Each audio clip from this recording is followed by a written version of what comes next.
जय हिंद बच्चों, इस समय आप महामना इंस्टीट्यूट के यूट्यूब चैनल से जुड़े हुए हैं और इस चैनल में आपका स्वागत है। आज हम आपको क्लास 12 मैथमेटिक्स हिंदी माध्यम मैथमेटिक्स संबंध तथा फलन का पहला संबंध तथा फलन की प्रश्नावली 1.4 का क्वेश्चन नंबर 3 हम बताने जा रहे हैं। और ये सब क्वेश्चन बड़े इजी होते हैं, बड़ी आसानी से समझ में आ जाते हैं, बस थोड़े से दिमाग की आवश्यकता होती है। और अब हम शुरू करते हैं क्वेश्चन नंबर 3। लेकिन इसके पहले हम आपको बता दें कि वीडियो को लाइक नहीं किए हैं तो वीडियो को लाइक भी करें, चैनल को सब्सक्राइब भी कर लें। मैक्सिमम स्टूडेंट को चैनल सब्सक्राइब करने के लिए बोलें और इस वीडियो को मैक्सिमम स्टूडेंट तक शेयर करें ताकि सभी लोग मैथ अच्छी तरह से समझ सकें। बेल आइकन को भी प्रेस करें और आवश्यकता समझ में आने पर कमेंट भी करें। तो चलिए हम शुरू करते हैं प्रश्नावली 1.4 का क्वेश्चन नंबर 3। और क्वेश्चन नंबर 3 दिया हुआ है समुच्चय। उस समुच्चय को हम अपने मन से ए मान लिए हैं। क्वेश्चन में आपको समुच्चय ए नहीं दिया है, हम अपने मन से मान लिए हैं। क्वेश्चन नंबर 3 में समुच्चय ए मान लिए हैं और समुच्चय ए दिया हुआ है 1 2 3 4 5। इसमें दिया हुआ है, इसको एक्सप्लेन किया हुआ है ए, हालांकि ये ग्रेटर होता है लेकिन ये ग्रेटर नहीं है, ये बाइनरी ऑपरेशन है। बाइनरी ऑपरेशन को रिप्रेजेंट किया है ए बाइनरी ऑपरेशन बी। तो ए बाइनरी ऑपरेशन यानी द्विआधारी संक्रिया, और इस बाइनरी ऑपरेशन को डिफाइन किया गया है कि निम्नतम ए बी। इसका मतलब ये हुआ कि इसके जगह पर ए और बी दोनों में जो निम्नतम होगा उसी को रखा जाएगा। A binary operation B is equal to निम्नतम ए बी। इसका मतलब ये हुआ कि जब ए और बी के बीच ऑपरेशन किया जाएगा तो इन दोनों में से जो कम आएगा उसी को लिखा जाएगा। यहाँ पर इसके कहने का मतलब यही है, द्वारा परिभाषित द्विआधारी संक्रिया पर विचार कीजिए। द्विआधारी संक्रिया पर विचार करना है और कह रहा है कि ये जो द्विआधारी संक्रिया है इसके लिए संक्रिया सारणी लिखिए। यानी यहाँ पर संक्रिया सारणी ही लिखना है। क्वेश्चन एक बार फिर से समझ लीजिए। समुच्चय आपको दिया हुआ है, समुच्चय ए हम मान लिए समुच्चय ए, और समुच्चय ए इक्वल टू दिया हुआ है 1 2 3 4 5। और इनके बीच जो बाइनरी ऑपरेशन है, ए और बी के बीच बाइनरी ऑपरेशन है, और इस बाइनरी ऑपरेशन को डिफाइन किया है कि इनमें से जो निम्नतम होगा उस निम्नतम को ही लिया जाएगा और हमको सारणी बनानी है। तो चलिए सारणी हम बनाते हैं। तो देखिए सारणी बनाने का जो तरीका है उसको आपको देखना होगा कि सारणी हम कैसे बनाएंगे। देखें ये कितने नंबर हैं ये देख लीजिए, 1 2 3 4 5 इतने नंबर हम यहाँ से लिखना शुरू करेंगे। 1 2 3 4 5 सारणी बनाना है, हम सारणी बना रहे हैं। और फिर यहाँ भी हम शुरू करेंगे 1 2 3 4 5। और देखिए बाइनरी ऑपरेशन ये है, इस बाइनरी ऑपरेशन को हम यहाँ दिखा देंगे। इसका मतलब कि इस नंबर और इस नंबर के बीच में हमें बाइनरी ऑपरेशन करना है। सारणी हम बनाने जा रहे हैं और चलिए देखिए सारणी कैसे बनेगी इसको हमें ध्यान में रखना है। ये सारणी बनाना काफ़ी इजी होता है और ये आपसे एग्जाम में पूछा जाता है। बच्चे देखकर परेशान हो जाते हैं कि इसको कैसे करेंगे, जबकि मैथमेटिक्स में मॉडर्न अलजेब्रा काफ़ी इजी होता है। चलिए देखिए इसको कैसे हम करेंगे ये आपसे पूछा जा रहा है। इसको थोड़ा सा और हम ऊपर बनाते हैं, ऊपर बनाएंगे तो क्लियर रहेगा आपको। और देखें यहाँ हम बना रहे हैं और फिर देखें यहाँ 1 2 3 4 5 और यहाँ भी हो जाएगा 1 2 3 4 5। देखिए अब यहाँ हम खींच लेते हैं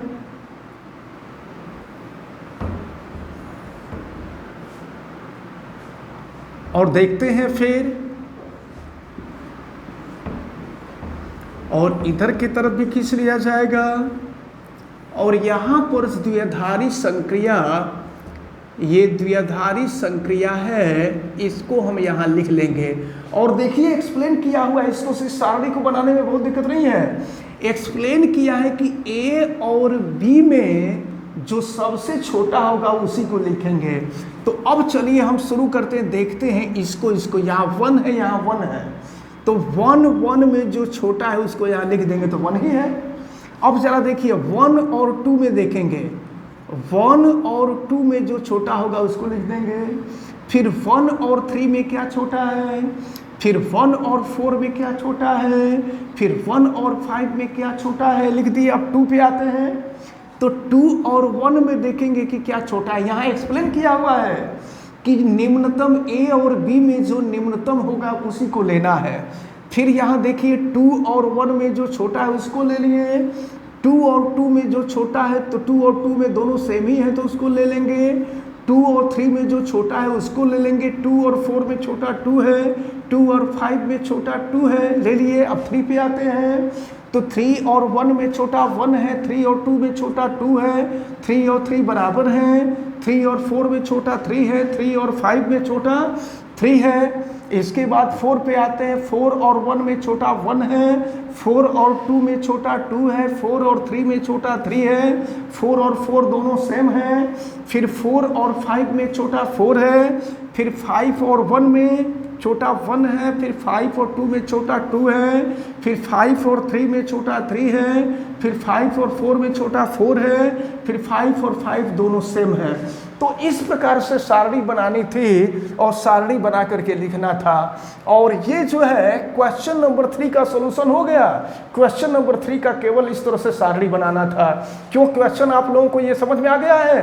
कोई दिक्कत तो नहीं है, बिल्कुल इजी होता है, बस थोड़ा सा दिमाग का प्रयोग आपको करना है। और फिर देखें हम क्वेश्चन नंबर 4 देखने जा रहे हैं। क्वेश्चन नंबर 4 भी लगभग इसी तरह का है। और ये क्वेश्चन नंबर 4 भी प्रश्नावली 1.4 का क्वेश्चन नंबर 4 भी एक महत्वपूर्ण क्वेश्चन है। इसको भी अच्छी तरह से तैयार करना है। वीडियो अगर लाइक नहीं किए होंगे तो लाइक जरूर कीजिएगा, चैनल को सब्सक्राइब भी कर लीजिएगा, बेल आइकन को भी प्रेस कीजिएगा और वीडियो को मैक्सिमम स्टूडेंट तक शेयर कीजिएगा। आवश्यकता समझ में आने पर किसी भी प्रकार की कोई दिक्कत समझ में आवे आप कमेंट करके बताइएगा। चलिए हम शुरू करते हैं क्वेश्चन नंबर 4। तो देखा जाए कि क्वेश्चन नंबर 4, ये क्वेश्चन नंबर 4 आप देखें। क्वेश्चन नंबर 4 दिया हुआ है समुच्चय 1 2 3 4 5। समुच्चय दिया हुआ है 1 2 3 4 5। इसको हम कोई दे सकते हैं, नाम दे सकते हैं, समुच्चय ए दे सकते हैं। ये समुच्चय ए इक्वल टू 1 2 3 4 5, ये 4 है और ये है 5। फिर देखिए क्या दिया हुआ है, में निम्नलिखित संक्रिया सारणी, और ये सारणी नीचे दी गई है, इसी सारणी की मदद लेनी है। निम्नलिखित संक्रिया सारणी 1.2 द्वारा परिभाषित द्विआधारी संक्रिया, ये जो स्टार है स्टार द्विआधारी संक्रिया है। द्विआधारी संक्रिया पर विचार कीजिए। ये जो द्विआधारी संक्रिया है इस द्विआधारी संक्रिया पर विचार करना है और फिर विचार करके हमें बताना है। देखिए फर्स्ट में कह रहा है कि 2 स्टार 3 स्टार 4 का मान बताइए। स्टार का मतलब बाइनरी ऑपरेशन। तो अब देखिए यहाँ दिया हुआ है 1 2 3 4 5 है, नीचे भी 1 2 3 4 5 है। इसका मतलब क्या हुआ जरा समझ लीजिए। 1 और 1 के बीच स्टार करेंगे तो 1 आएगा, 1 और 2 के बीच स्टार करेंगे तो 1 आएगा, 1 और 3 के बीच बाइनरी ऑपरेशन करेंगे 1 आएगा, 1 और 4 के बीच बाइनरी ऑपरेशन करेंगे 1 आएगा, 1 और 5 के बीच बाइनरी ऑपरेशन करेंगे तो 1 आएगा। ये इसके कहने का मतलब है। तो 2 बाइनरी ऑपरेशन 3, इसका मतलब क्या, 2 और 3 के बीच बाइनरी ऑपरेशन। तो देखिए ये 2 है और ये 3 है, ध्यान दीजिए। तो 2 से हम इधर के तरफ बढ़ें, 3 से हम नीचे के तरफ आवे, तो 2 और 3 के बीच हम बाइनरी ऑपरेशन करेंगे तो 1 आएगा। और फिर ये बाइनरी ऑपरेशन 4 है। अब 1 और 4 के बीच बाइनरी ऑपरेशन करें, 1 और 4, देखिए 1 तो ये 1 हो गया। अब इधर आ जाइए 4 के बीच बाइनरी ऑपरेशन, तो 1 और 4 के बीच बाइनरी ऑपरेशन करेंगे तो ये 1 हो जाएगा। इसका मतलब ये हुआ कि 2 बाइनरी ऑपरेशन 3 बाइनरी ऑपरेशन 4 की वैल्यू 1 हो जाएगी। अब हम यहाँ आते हैं दूसरे वाले पे, फिर आपसे 2 बाइनरी ऑपरेशन 3 बाइनरी ऑपरेशन 4 कह रहा था, तो 2 बाइनरी ऑपरेशन 3 बाइनरी ऑपरेशन 4, देखिए 3, यहाँ 3 आ जाइए और इधर से 4 देखिए 4, तो 4 से नीचे आइए और 3 से आगे बढ़िए, तो 3 से इधर बढ़ रहे हैं, 4 से नीचे आ रहे हैं, तो 1 आ गया। तो इसके जगह पर 3 बाइनरी ऑपरेशन 4 की वैल्यू 1 होगी। अब 2 बाइनरी ऑपरेशन 1 करेंगे तो ये 2 है और ये 1 है, देखिए ये 2 है ये 1 है, तो 2 इधर आगे बढ़िए 1 नीचे आइए, तो 2 बाइनरी ऑपरेशन 1 की वैल्यू 1 आएगी। तो यहाँ पर आपने देखा 2 बाइनरी ऑपरेशन 3 बाइनरी ऑपरेशन 4 और फिर 2 बाइनरी ऑपरेशन 3 बाइनरी ऑपरेशन 4 की वैल्यू हमने निकाला, तो इसकी भी वैल्यू 1 आई, इसकी भी वैल्यू 1 आई। फिर आगे आपसे पूछा जा रहा है सेकंड पार्ट, ये तो फर्स्ट पार्ट था, इस फर्स्ट पार्ट का जवाब हमको इस सारणी से ही देना है और हमें उम्मीद है कि ये सारणी से जो क्वेश्चन हम बता रहे हैं ये क्वेश्चन आप लोगों को समझ में आ रहे हैं। क्यों समझ में आ रहा है, क्लियर हुआ है? चलिए आगे बढ़ते हैं। और फिर इसमें दिया हुआ है सेकंड पार्ट कि क्या यह क्रम विनिमेय है। क्रम विनिमेय का मतलब क्या A binary operation B equal to B binary operation A. तो अगर ए के जगह पे 1 करें, ए के जगह पे 1 करें और बी के जगह पे 2 कर दें, तो देखिए फिर क्या मिलता है, 1 binary operation 2 equal to 2 binary operation 1 करके देखिए इक्वल आ रहा है कि नहीं। तो 1 लीजिए, देखिए इधर 1 ले लीजिए, इधर 2 ले लीजिए, तो 1 को आगे बढ़ाए 2 को नीचे आए, तो ये 1 हो गया। अब 2 बाइनरी ऑपरेशन 1 कीजिए, यहाँ 2 है और ये 1 है, 1 को नीचे आ जाइए, तो 2 के सामने और 1 के नीचे आएंगे तो 1। तो आप देख रहे हैं कि ए बाइनरी ऑपरेशन बी की वैल्यू बी बाइनरी ऑपरेशन ए के बराबर है, यानी दोनों की वैल्यू 1 है, लेफ्ट की वैल्यू भी 1 है, राइट की वैल्यू 1 है। इसका मतलब ये हुआ कि यह क्रम विनिमेय है। और फिर देखें थर्ड पार्ट आपसे पूछ रहा है, इस थर्ड पार्ट को भी देखें।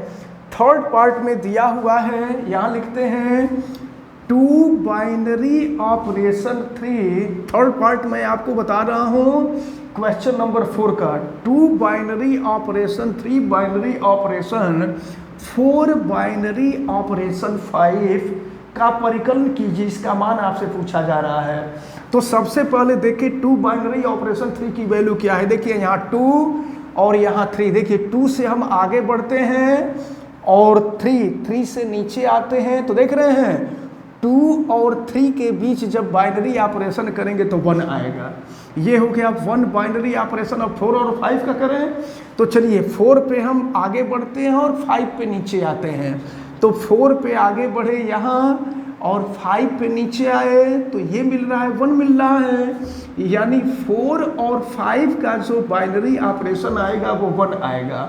अब 1 और 1 का बाइनरी ऑपरेशन करेंगे तो ये 1 है, ये 1 है, इधर से ये 1 है, इधर से भी ये 1 है, तो 1 और 1 के बीच बाइनरी ऑपरेशन करेंगे तो ये भी वैल्यू 1 आएगी। तो यही आपसे पूछा जा रहा था कि 2 binary operation 3 binary operation 4 binary operation 5 की वैल्यू क्या होगी, तो इसकी वैल्यू 1 होगी। तो अब जो है ये अच्छी तरह से समझ में आ गया होगा। आप वीडियो को लाइक जरूर कीजिएगा, मैथ बहुत अच्छी तरह से आपको समझ में आ रहा होगा, हम ये उम्मीद करते हैं। चलिए अब इसी पर हम आ जाते हैं क्वेश्चन नंबर 5, और क्वेश्चन नंबर 5 देखें कि क्या है। क्वेश्चन नंबर 5 लगभग इसी सारणी से रिलेटेड है, और क्वेश्चन नंबर 5 में दिया हुआ है, मान लीजिए कि समुच्चय, देखिए यही समुच्चय 1 2 3 4 5 दिया हुआ है। मान लीजिए कि समुच्चय 1 2 3 4 5 में एक द्विआधारी संक्रिया, देखिए यहाँ पर द्विआधारी संक्रिया स्टार नहीं स्टार डैश है, स्टार डैश कह दिया, स्टार डैश को हम द्विआधारी संक्रिया मान लेते हैं। तो दिया हुआ है, मान लीजिए कि समुच्चय 1 2 3 4 5 में एक द्विआधारी संक्रिया स्टार डैश, और फिर स्टार डैश को कैसे एक्सप्लेन किया है, कैसे डिफाइन किया है, तो डिफाइन किया है कि A star dash B is equal to A तथा बी का HCF, ए और बी का HCF, ऐसे लिख सकते हैं HCF AB। तो देखिए इसको एक्सप्लेन किया है कि ए स्टार डैश बी का मतलब ए और बी का जो HCF आएगा वही होगा। बात समझ आ रही है कि ए और बी के बीच अगर बाइनरी ऑपरेशन करेंगे तो इस बाइनरी ऑपरेशन की वैल्यू वही होगी जो ए और बी का HCF होगा। तो देखते हैं, तो ए और बी का HCF, तो और फिर क्या कह रहा है, द्वारा परिभाषित है। तो कह रहा है कि क्या संक्रिया स्टार डैश उपर्युक्त प्रश्न 4 में परिभाषित संक्रिया स्टार के समान है। देखिए आपसे इसके पहले क्वेश्चन नंबर 4 में यहाँ स्टार दिया है, क्वेश्चन नंबर 5 में स्टार डैश दिया है। तो स्टार में जो स्टार की वैल्यू तो ये दिया हुआ था, लेकिन अब आपसे कह रहा है कि क्या सारणी में जो स्टार का मान था क्या स्टार डैश का भी मान वही है। तो और स्टार डैश क्या है, ध्यान में रखे रहिएगा, स्टार डैश दो संख्याओं का महत्तम है, HCF है। तो HCF क्या होता है, HCF मालूम होता है ना, जो दोनों में निम्नतम कॉमन होता है, दोनों संख्याओं में जो न्यूनतम कॉमन होता है वही HCF होता है। तो चलिए देखा जाए कि क्या समान है। तो अगर समान है तो देखें 1 और 1 का HCF 1 होगा, सही है, HCF यहाँ निकालना है। हाँ, स्टार डैश के बारे में बताया है कि यह ए और बी का HCF है। तो अगर 1 और 1 का HCF लेंगे तो 1 आएगा, 1 और 2 का HCF लेंगे तो वो भी 1 आएगा, 1 3 का HCF 1, 1 4 का HCF 1, 1 5 का HCF 1। तो ठीक है, अब 2 पे आइए, तो 2 और 1 का HCF लेंगे तो 1 आएगा, 2 और 2 का HCF 2 होगा, 2 और 3 का HCF 1 होगा, 2 और 3 का HCF 1 होगा। 1 ऐसी संख्या है जो जिससे 2 भी डिवाइड हो जाएगा और 3 भी डिवाइड हो जाएगा। 2 और 4 का HCF 4 होगा, 2 और 5 का HCF 1 होगा। बात क्लियर हो रही ना। फिर 3 और 1 का HCF 1 होगा, 3 और 2 का HCF 1 होगा, 3 और 3 का HCF 3 होगा, 3 और 4 का HCF 1 होगा, 3 और 5 का HCF 1 होगा, 4 और 1 का HCF 1 होगा, 4 और 2 का HCF 2 होगा, 4 और 3 का HCF 1 होगा, 4 और 4 का HCF 4 होगा, 4 और 5 का HCF 1 होगा। फिर 5 और 1 का HCF 1 होगा, 5 और 2 का HCF 1 होगा, 5 और 3 का HCF 1 होगा, 5 और 4 का HCF 1 होगा, 5 और 5 का HCF 1 होगा। HCF का मतलब समझते हैं ना, HCF वह होता है वह छोटी से छोटी संख्या, हालांकि ये छोटी संख्या होती है, तो वह छोटी संख्या जिससे दोनों डिवाइड हो सके, या ऐसी संख्या, वैसी न्यूनतम संख्या जो दोनों में कॉमन हो। तो जो दोनों में कॉमन होती है उसी से डिवाइड होता है। तो ये HCF, इसका मतलब कि स्टार के लिए, इसके पहले वाले क्वेश्चन में स्टार के लिए जो सारणी बनी थी, अगर स्टार डैश के लिए भी हम सारणी बनाए हैं तो यहाँ भी वही सारणी होगी। तो आपसे प्रश्न में पूछ रहा था कि क्या संक्रिया स्टार डैश उपर्युक्त प्रश्न 4 में परिभाषित स्टार के समान है। तो आप कह देंगे कि हाँ स्टार के समान है। अपने उत्तर का औचित्य भी दीजिए। तो अभी हमने एक्सप्लेन करके उत्तर बताया, तो यही आपसे पूछा जा रहा था। आपको ये क्वेश्चन नंबर 5 भी अच्छी तरह से समझ में आ गया होगा। अब इसके बाद क्वेश्चन नंबर 6 को हम नेक्स्ट वीडियो में देखेंगे। आज के लिए बस इतना ही रहने देते हैं। हमें उम्मीद है कि ये क्वेश्चन नंबर 3 और क्वेश्चन नंबर 4 और 5, ये तीनों क्वेश्चन आपको बड़ी अच्छी तरह से समझ में आए होंगे। ये तीनों क्वेश्चन बहुत महत्वपूर्ण हैं, बहुत इंपॉर्टेंट हैं, और थोड़ा सा दिमाग लगाएंगे बिल्कुल ये आसान है, आपको समझ में आ जाएंगे। बच्चों के सामने थोड़ी सी दिक्कत होती है, लेकिन हमें उम्मीद है कि इस वीडियो को अगर आप देखे होंगे, अच्छी तरह से देखेंगे, तो आपकी प्रॉब्लम सॉल्व हो जाएगी। आप वीडियो को लाइक करेंगे और मैक्सिमम स्टूडेंट तक इस वीडियो को शेयर करेंगे। चैनल अगर सब्सक्राइब नहीं किए तो चैनल को सब्सक्राइब कर लें, बेल आइकन को भी प्रेस करें, और अगर किसी प्रकार की कोई दिक्कत समझ में आवे तो आप कमेंट करें। आप सभी लोगों का बहुत बहुत धन्यवाद। जय हिंद।